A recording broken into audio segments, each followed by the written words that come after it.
So this is what we ended up with.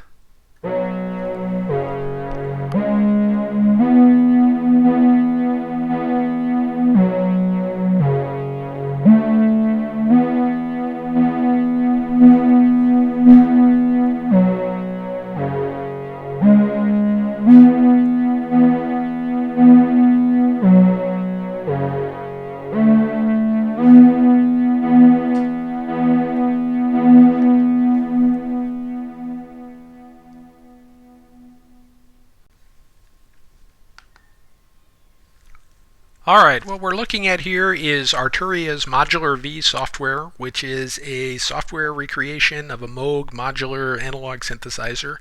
And what I'm going to do is create a patch, and whatever I end up with, what I'll do is at the end of I'll cut the end of the video and move it to the front. So by the time you see this, you will already know what it is that we're working toward.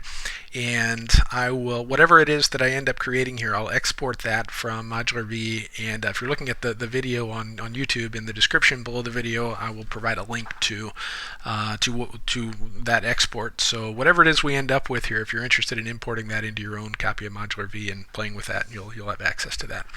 So I want to try to get this whole thing into less than a 10-minute video, so I'm going to go through this fairly quickly, but let's just jump right into it and get started. I'm starting with mostly an empty patch here. I've got a couple of things pre-configured, and when I get to those, I'll point those out. But we're starting mostly with an empty patch. We can't even generate sound yet. When I click this keyboard, nothing interesting is happening. If I drag this saw wave to our VCA, our voltage control amplifier, now we're getting some sound. So one thing I want to point out is so obviously there's this software keyboard down here you can interact with. I've got a hardware controller plugged in to the computer, and I'll be interacting with that, so you won't see me clicking on this keyboard much. And the thing I'm going to build is going to use a sequencer, and I'm not going to interact with the keyboard much anyway. So we've got the thing to a point where we can generate some noise. I'm going to remove that connection that I just put in place because so that was sending the saw wave straight to the amplifier. And before we're done, I'm going to end up using several oscillators, and I need to mix them together. So instead of going from the oscillator to the amplifier, I'm going to go from this oscillator to the mixer, and then from the output of the mixer to the input of this low-pass filter, and then from the output of that filter to the VCA. So now let's see what we got. So I can adjust this frequency cutoff. We'll go with somewhere in there. Yeah, okay, so that's a good starting point. So let's adjust this up a little bit. Okay, that'll be that's what we're going to start with. So let's scroll up to the top here and look at a couple of the things that I've got pre-configured.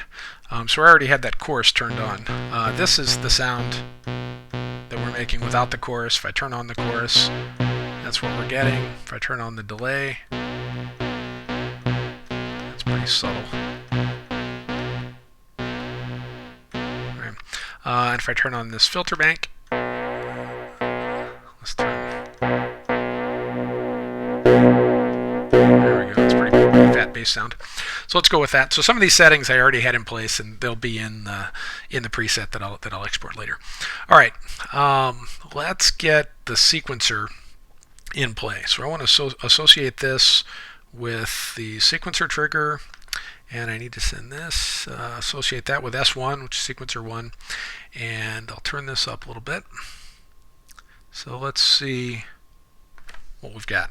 So if I press the keyboard, I've already configured these 8 steps. So these knobs across the top are configured such that the 8 steps, so if I press a G on the keyboard, the 8 steps are G, D, A, C, G, D, A, C. Okay. So what's happening is we've got the on switch of the sequencer associated with keyboard trigger on. So when I press a key on the keyboard, that starts the sequencer. And the off switch is associated with keyboard trigger off. So when I let go of the keyboard, the sequencer stops.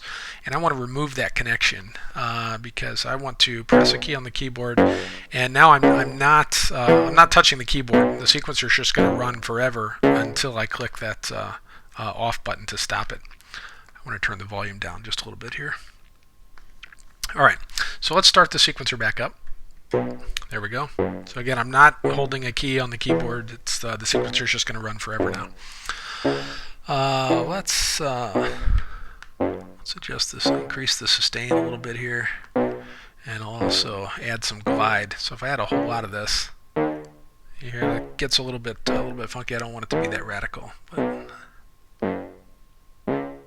there we go. Okay, so that's what we're going to start with, and I'm just going to leave that running. So while we introduce new elements to the signal, that'll be running, and we'll hear the effects of the changes I'm about to make pretty much immediately. So right now, what we're listening to is a saw wave generated by this oscillator, and I want to add another. I want to generate a square wave and plug that into the mixer. And I need to join those. So now we're hearing two different signals are being generated. Let's increase this guy like that.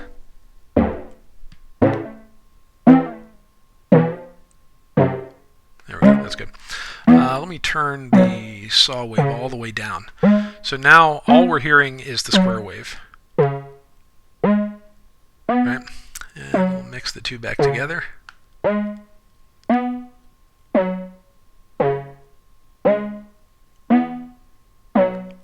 I'll turn this square wave down a little bit. There we go. All right, let's add another signal, another wave. We'll generate a sine wave, and this sine wave will configure also there, and what I want this to be about -1. Let's turn the other two down so we can hear just the sine wave. Why am I not hearing? Oh, I need to.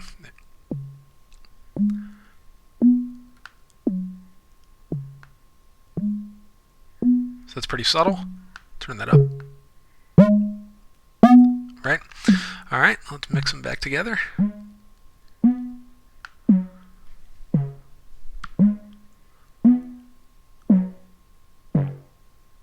Turn that up.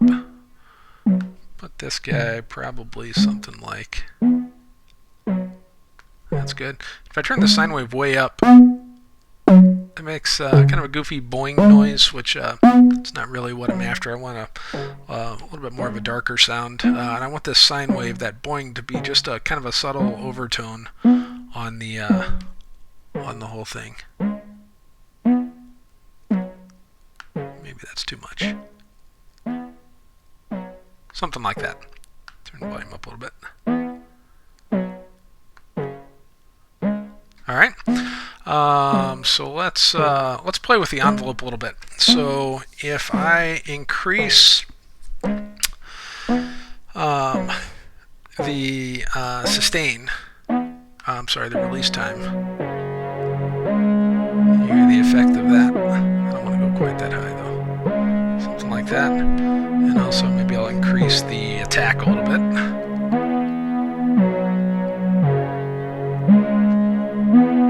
That's nice, I think. Let's play with our sequence a little bit. Maybe I'll increase one of these steps, one semitone. There it is. So it's a little bit of a variation the second time through, and I'll let a couple of these repeat. So let's have the fourth step execute 3 times, and the last step execute 4 times. Just a little bit of a quirky, jarring business there.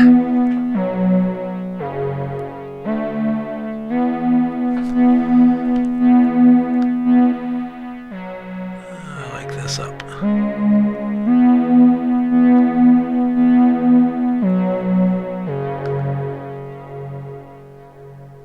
So let's start that sequence again. So this is what we ended up with.